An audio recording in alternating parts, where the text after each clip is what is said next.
Hola, mi nombre es Erika Vegas Moreno, soy profesora de la Universidad de Cádiz y miembro del Instituto Universitario de Investigación en Lingüística Aplicada. Mi contribución versa sobre el análisis de sociedades plurilingües y o multilingües desde el punto de vista de la política y planificación lingüística. Para ello, esta contribución ha sido estructurada en 4 apartados.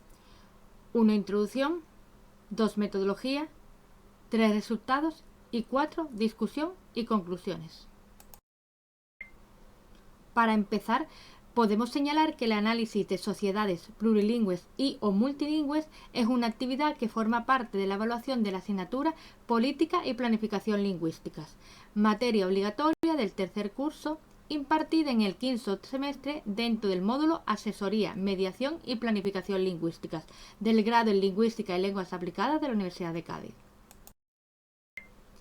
Según su programa docente, la valoración de la misma se realiza a través de diversas tareas, entre las que se encuentran la realización de una prueba final en las fechas designadas oficialmente por la Secretaría del Centro en torno a los contenidos teórico-prácticos presentes en el temario del curso, una defensa oral sobre un tema y o caso práctico relacionado con los contenidos de la asignatura y el trabajo continuo compuesto, entre otras cuestiones, por la asistencia y participación activa en el aula, la intervención del alumnado en las tutorías programadas y la elaboración de diferentes actividades.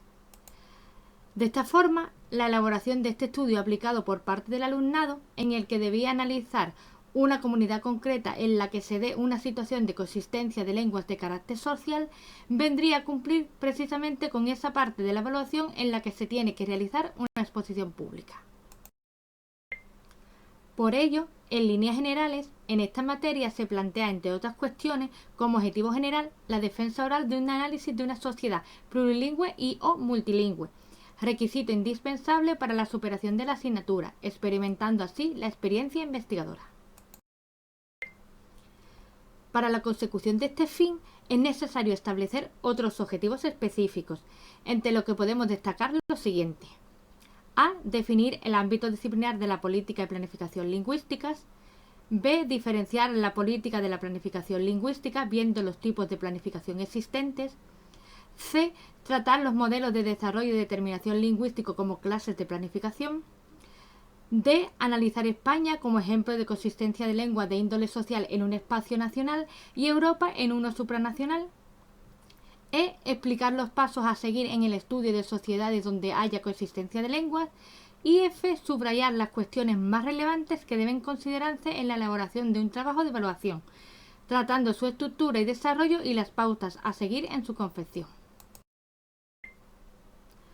Para la puesta en práctica del procedimiento de aprendizaje-enseñanza planteado en esta asignatura, se establecieron 4 fases en la instrucción del estudiante universitario. En la primera, se explicaron las cuestiones teóricas más relevantes de la materia, cumpliendo así con los objetivos específicos A, B y C. En la segunda, se expusieron 2 ejemplos prácticos de análisis de sociedades donde se daba consistencia de lenguas, una de carácter nacional y por tanto plurilingüe, como es el caso de España, y otra de índole supranacional y así pues multilingüe, como es el caso de Europa, ejecutando el objetivo específico B. En la tercera se revisaron los aspectos relativos a la elaboración del trabajo práctico, obedeciendo a los 2 últimos objetivos específicos, concretamente el E y F.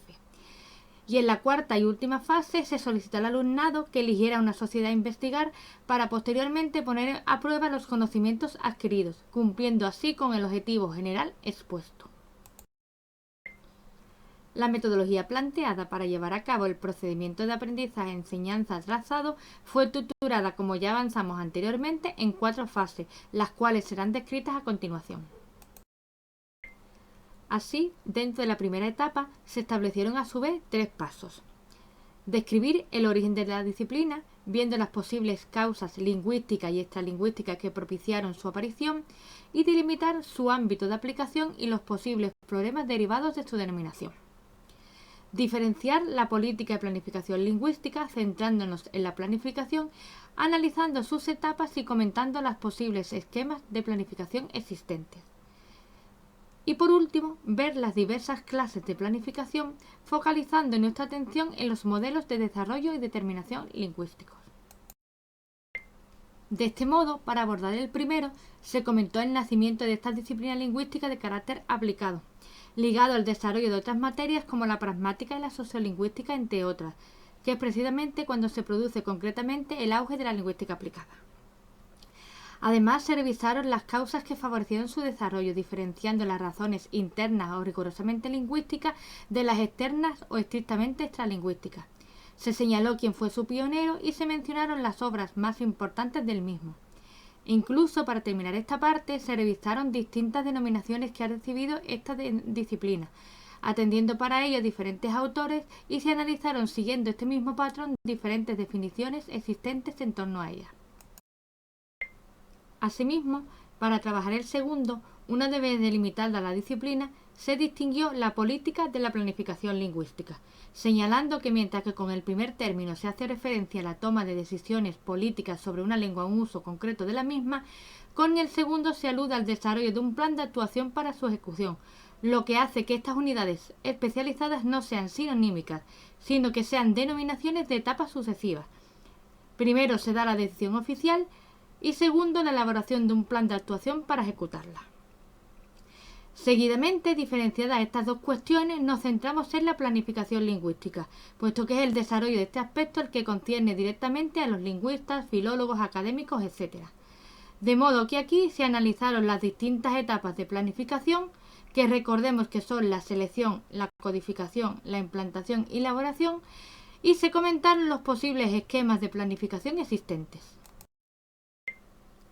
Igualmente, para ocuparnos del tercero, se determinaron las diversas clases de planificación existentes, diferenciando por un lado la planificación del corpus o interna propia de lingüistas, de la planificación del estatus o externa propia de sociólogos, ideólogos y políticos, y por otro el desarrollo lingüístico, que se aplica en casos en los que ya se cuenta con una variedad que funciona como lengua nacional, pero que se quiere modificar de algún modo, de la determinación lingüística, que se utiliza en situaciones que requieren crear o recrear una variedad lingüística. De este modo, focalizamos nuestra atención en esta última categorización, viendo los modelos de desarrollo y determinación lingüísticos. Así, mientras que en el primero se estudiaron las etapas de planificación que atañen a los lingüistas, concretamente la selección, la codificación y parte de la elaboración de la norma, dejando fuera la implantación ya que la difusión educativa de la misma no depende directamente de estos, en el segundo se trabajó el concepto de consistencia lingüística, separándola de carácter individual de la de índole social, diferenciando el bilingüismo, el plurilingüismo y el multilingüismo, y a su vez dentro de la social la que se produce en un espacio nacional y la que se da en un territorio supranacional. En la segunda fase, partiendo de la última clasificación establecida dentro de la consistencia de lenguas de tipo social, se plantearon a su vez dos pasos. Ver los aspectos importantes a tener en cuenta en el análisis de cualquier situación de este tipo de consistencia y analizar dos ejemplos prácticos de análisis de sociedades donde se den diferentes tipos de consistencia de lenguas. En este sentido, para trabajar el primero, diferenciamos la situación sociolingüística, que tiene que ver con la identidad de las lenguas, y la situación política, que tiene que ver precisamente con la oficialidad de las lenguas. De manera que en la primera parte debía recogerse el número de hablantes de cada lengua, tanto activos como pasivos, cuándo se usa cada una de estas, esto es, si los sistemas lingüísticos se usan indistintamente o si se reparten los contextos comunicativos, es decir, si se da una situación de diglosia, y las actitudes y las creencias que los hablantes tienen de cada código.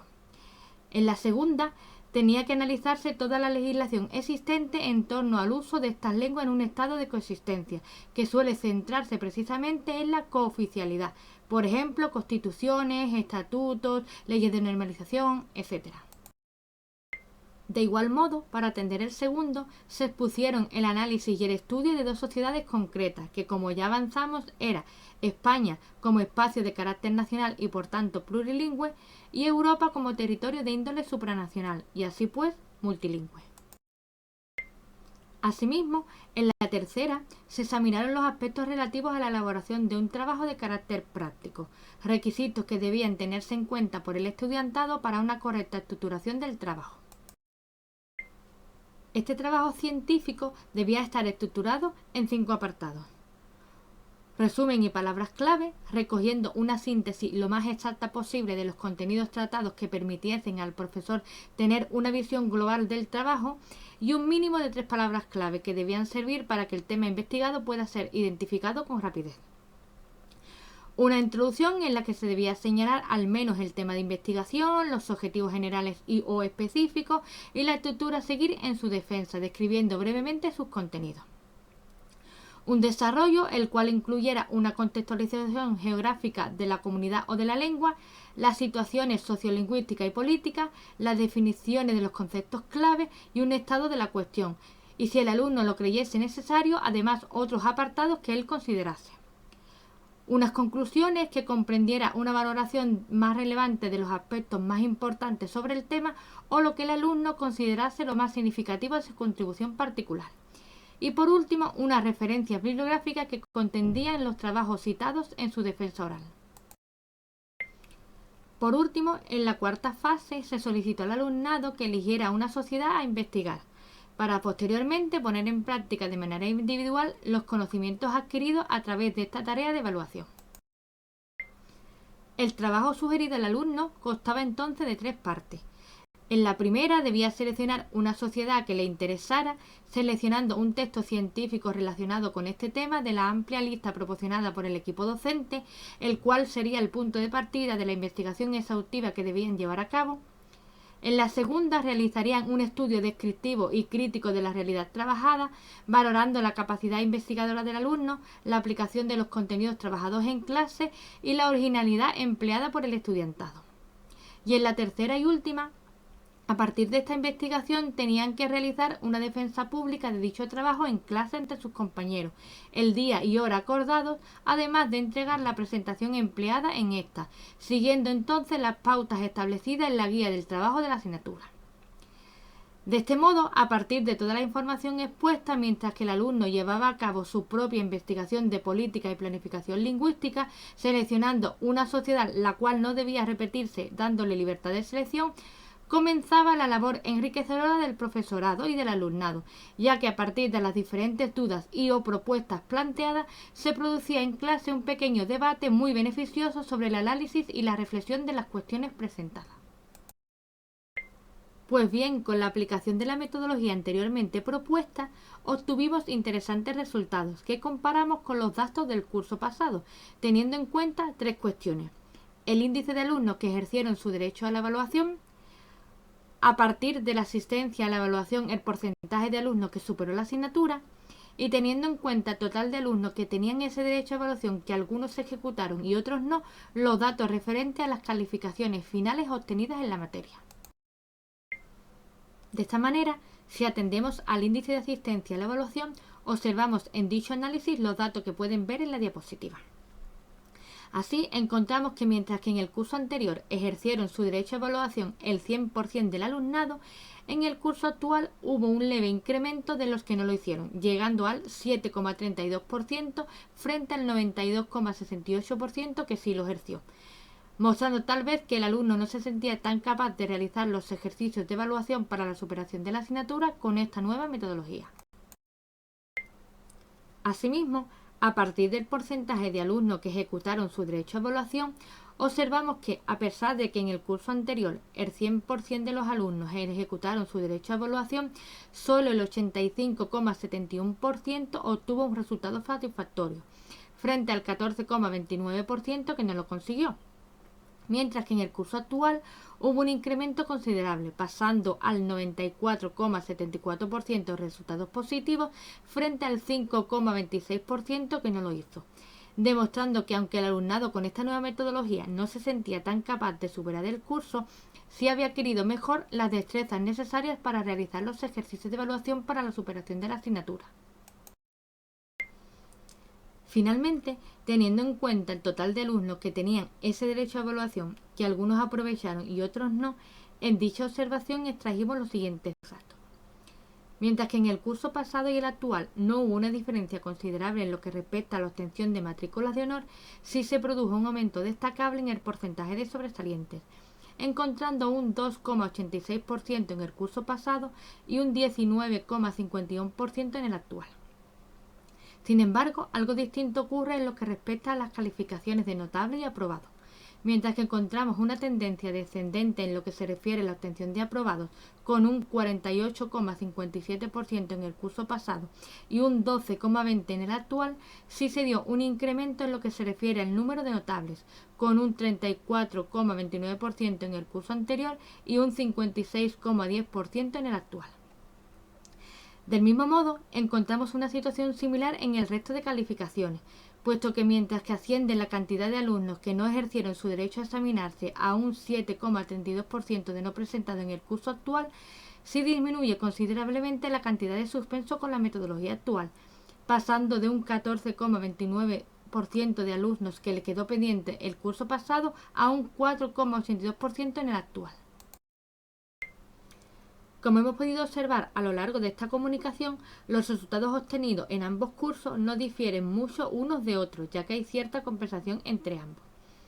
Mientras que con uno se incrementa el porcentaje de no presentados y aumentan significativamente los sobresalientes y notables, con el otro todos los alumnos ejercen su derecho a evaluación, aumentan los suspensos, pero también los aprobados. Ahora bien, los datos que más nos motivan con la aplicación de la metodología de enseñanza-aprendizaje teórico, práctico y metodológico en la materia de política y planificación lingüística se resumen básicamente en dos cuestiones. Por un lado, comprobamos que ha aumentado notablemente las calificaciones más altas, demostrando que aunque no todos se sienten capaces de superar la asignatura con esta nueva metodología y que por ello no ejercen su derecho a evaluación, se han adquirido mucho mejor los conocimientos teóricos y prácticos de la misma. Y por otro, observamos que tanto la experimentación investigadora como la puesta en práctica de los conocimientos optimizaron los resultados del trabajo final de evaluación y consiguieron una mayor implicación del alumno, además de enriquecer la labor investigadora del profesorado. Todo ello fomentó la participación e impulsó la motivación del alumnado, ayudando de esta forma al trabajo autónomo. Eso es todo. Muchas gracias por su atención.